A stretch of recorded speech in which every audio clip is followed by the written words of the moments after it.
AFTV, Arsenal 0, Aston Villa 2. Laurie, definitely not the result that we wanted today. Absolutely not. Terrible result.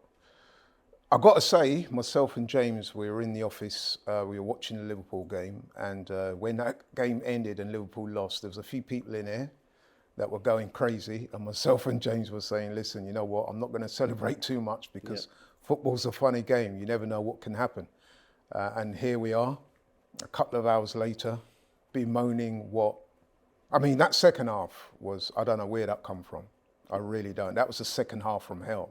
That really was. I mean, in the first half, we actually looked good. We played well. We created chances. We weren't clinical enough. And dare I say it, that game probably changed on the save that Martinez made for, I think it was from Trossard. Yeah, and obviously, what did you make of that? Because there was a lot of debate on the watch along that we were doing. Is it a good save? Is it a poor miss from Leandro Trossard? Well, it's probably a combination of both at the end of the day, because Trossard probably didn't get enough contact on the ball, but it was goal bound, and you're thinking that the net's going to bulge, and then lo and behold, Martinez does make a great save. So it's probably a little bit of both. He should really have put his foot through it, but he tried to caress it into the net, didn't go in. We don't score.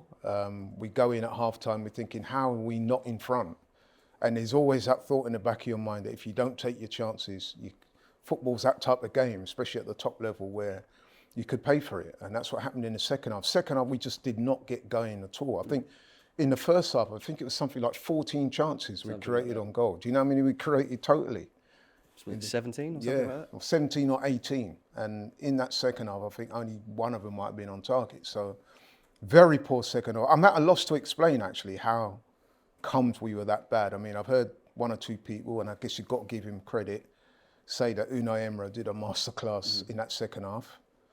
But yeah, man, I don't know where that come from. I mean, a couple of weeks ago, I think on my fan cam, I said that we underperformed against Luton in the second half. But obviously the difference being is that we were 2 goals to the good. There you go. But I don't know, man. No one played well. Literally no one played well in that second half. The subs made no impact. I mean, some of my colleagues on the couch were calling for Jorginho. He comes on. He's had a good season. And what is the first thing he does? Gives away the ball, and we concede that second goal. So, performance from hell in that second half. But I do want to stress, though, because obviously and I can understand it. There's a lot of negativity in the air. People are saying it's over. Some people are even going further than that, saying we bottled jobs, this and that. Listen, we lost today. It's very disappointing. Very disappointing. I'm as disappointed as all Arsenal fans out there. But it's important to remember there are 6 games left. That's 18 points up for grabs. We all knew deep down that we were not going to go the whole season unbeaten, yeah? Am I right or wrong? Yeah, you're right. So, hopefully now, the fans, right, the real fans will get behind the club and do their job, which is to back the team and just hope against hope that the team can turn it around, because that's what's needed right I understand now. what you're saying, but I feel like a majority of the frustration comes from the fact that, it wasn't, if you look at the run of fixtures that we got left, yes, it was always going to be a hard game against Aston Villa. They've already taken 3 points off of us this season, but we looked at it as if there, minimal room for Yeah, I hear you. And obviously there's bigger games. You look at Spurs away, you look at Manchester United away, where maybe that room for error could have been. And then the fact that we've already gone and lost to Villa, do you think that's where potentially the negativity is coming from? I agree with you that the margin for error is very, very slim, especially when you're going up against a team like Man City. But look, Liverpool lost today at Crystal Palace. Liverpool lost at home to Crystal Palace. Get that right, at home. No one saw that coming, bro. You know what I mean? Even the most ardent Crystal Palace fan did not see that coming. And then we go and lose. I mean, Manchester City must be thinking Christmas, Eid, and all other celebrations are coming one day. I didn't see this coming, but it's happened. I knew Villa, though, would be a good side. I mean, like you said, Frank, they beat us earlier in the season. We knew they had their threats. But it was almost a capitulation in the second half. I just can't understand how bad. I guess you've got to give Unai Emery and Aston Villa credit, but what happened? You know what I mean? So I'm not envisaging us playing this bad again. and I've just got to hope and pray that we can turn it around. Absolutely. And obviously you mentioned the changes that Mikel Arteta made. Let's just go back to even the start of the game. Starting 11, there was a few raised eyebrows, to say the least. What did you make of the starting 11? Did he get it right? Did he get it wrong? Or, I mean, in hindsight, he's definitely got it wrong. But what did you make of that starting 11 when you first saw it? You know what? I wasn't totally surprised at those changes. So I'm not going to be wise after the event. I still expected us to win the game. I predicted a 3-1 win. Maybe I was being overconfident. I knew that Havertz would be retained. I was joking with you, didn't I? That he's always going to play Havertz no matter what because he believes in that project. And based on recent results, you would have to back the manager and say that, you know, he picked more or less the team that we thought would play today. There's a lot of people advocating for Martinelli to start. But as I was saying, when we did the starting 11 show, that Martinelli has not been at his best recently. So you could understand why he wouldn't start. So I would have had Partey in there. And, you know what I mean? Listen, man, I don't want to be too critical of the manager. He didn't get it right today, though.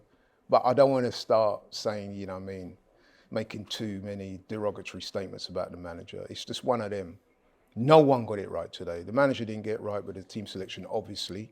But then having said that, in the first half, we were by far the better team. So, I don't know, man. It's difficult to explain that second half. The drop-off from the first half to the second half was pretty significant. Wouldn't you agree? Of course, absolutely. I completely agree. It's a real strange one. Any positives to take out of today? The only positive to take out of today is to try and be positive going forward. Because I think if we're all being honest with ourselves, anyway, I can speak for myself. I didn't think that we would win all of our games for the remainder of the season. We've got beat by Villa today. Let that be the last one. That's the only positive I can take out today. And how likely, obviously, do you think that is? Because the question I was about to ask is, you know, where does this Arsenal team go from here? We've got a huge game against Bayern Munich midweek, you know, just to stay in the Champions League. You know, we didn't play fantastic in that game either. And then the other 6 games that we've got remaining in the Premier League, you know, you've got to think that they were already must-wins, but, you know, there's not even any room for a draw at this stage. If you look at this position that Manchester City in, it's very unlikely that they're going to drop as many points as that. Where does this Arsenal team go from here? Where they go from here is to go home, rest up, and recharge the batteries and come again. Because every single game from here on in is a massive game. We've got to be up for it, and we've got to rally as a club, not just the players and manager, but the fans as well, all the supporters. We've got to rally behind the team and hope that they can produce the performances that will produce a positive season. Absolutely, and obviously Munich Wednesday. Are you confident we get that done after you've seen what you've seen today? After what I've seen in that second half, I'm not wholly confident, as you can imagine. However, you know, in football, you played a lot of football, Frank. It's a different game, different scenario. You know what I mean?